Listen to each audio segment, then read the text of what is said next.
So I posted on Threads, I believe I shared it in my story. It's on Facebook if you follow me there. Specifically, Facebook is always where people come out of the woodwork and defend what's going on right now and think that we are not being censored as people of the United States. He said, and let me get the actual quote because I'm just dumbfounded. Hang on.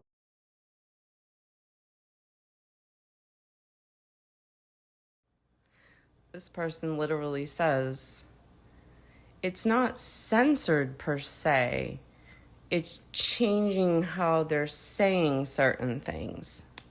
So I'm like, well, let me just look up the definition of censorship. Censorship, this is Encyclopedia Britannica, okay? The changing or the suppression or prohibition of speech or writing that is deemed subversive of the common good.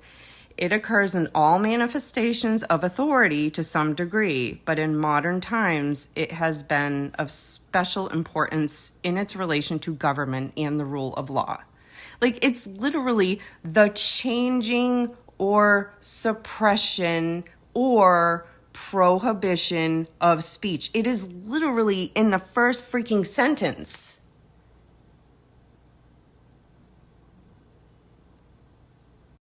And I broke my rule. I engaged with this MAGA supporter. And I simply asked, how do you think this is not censorship? Give me a freaking response.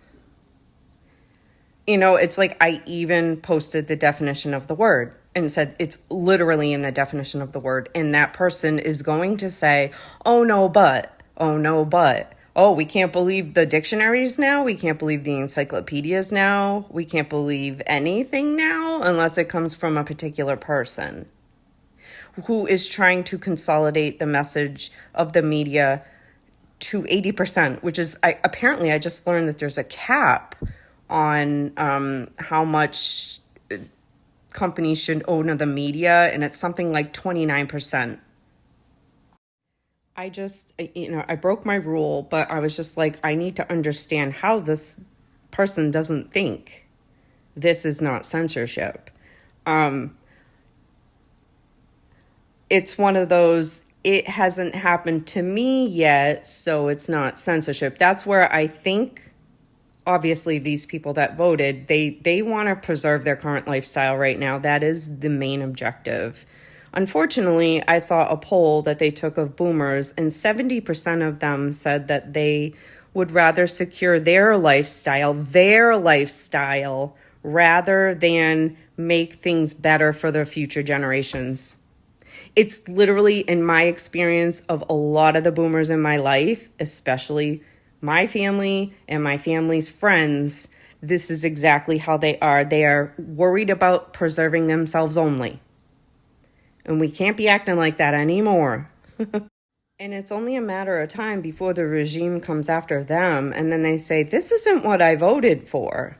So up to this point, this person is perfectly okay with everything that's been happening in this country and is still apparently okay with this blatant censorship that they're testing the waters with in this country. And they are going to, I think if they get all of this through, they're not going to slowly chip away. They are going to go fast at chipping away all of the rights. So unless he says, oh, my godly savior, I love you so much, you are so amazing, your hair's great, like that's literally out of the North Korea playbook. They have to praise their government over there. We don't know a lot about North Korea because they have literally closed their borders. And if you get in there to see, it's a very guided tour. It's literally like a TV show over there. He salivates over that leader over there. Like he has said that in his rallies. He joked about being dictator for a day, and these fucking people didn't take him seriously. It just makes me so mad. They're literally confessing everything that they're doing right now. Anything that they say, oh my God, that person. They're literally going like this. They, like, if you think about it, they are confessing everything that they're doing right now. But they have gotten so good at dividing that these people believe it. But again, North Korea, you can't leave that country, especially if you're a woman.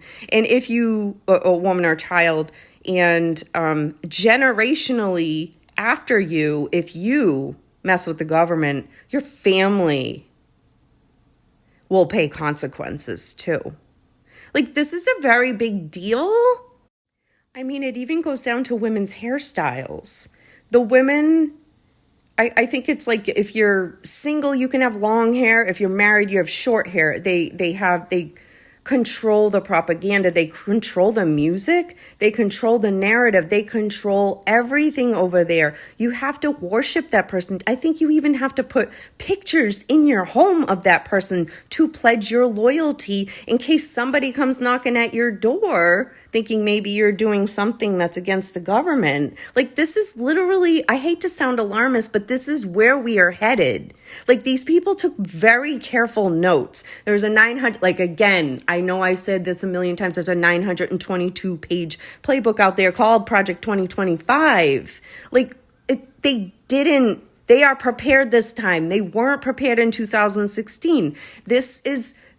Literally, we need to take this very seriously, and we have to keep talking about this. We have to keep talking about this. We can't let this go. Keep talking about Jimmy Kimmel. Keep talking about it. Watch Jimmy Kimmel. He spoke last night. This is international news, okay? If this is not news to you, it needs to be news to you right now, because it is going to affect you at some level. Unless you bow and fucking color your nose orange, this is going to affect you. Like, see how I get about censorship? This is probably why my English teacher in, I think it was like 8th grade, asked me to read my paper on censorship in front of the class, and I was mortified because I had to read my paper in front of the class, and I was not a popular kid at all. At all. I was laughed at a lot, but this is how I am, because you don't take it away. They're going to try distraction after distraction after distraction after distraction. Tylenol. Oh, that's the latest thing. Like, keep your eye on the prize, because this is very important.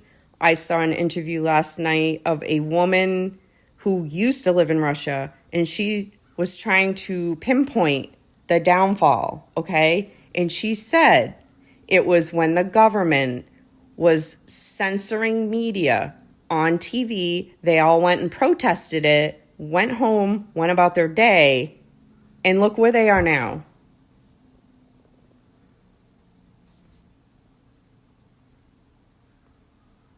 Like, it's coming to a theater near you, and we don't want to see the movie.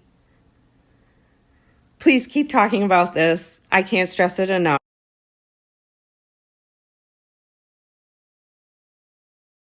What motivated you to enlist? Poverty. I joined the Army because of poverty. You know, the number one recruitment tool of the United States military is to go to highly impoverished areas and offer things that America doesn't offer you, like healthcare, housing, income, stability. We offer our soldiers socialism to go abroad and defend capitalism. And I was too poor to say no. I was in the Army from 2001 to 2014, served in Iraq and Afghanistan, both theaters. I got out of the military 7 years short of a 20-year career, and that doesn't happen that much.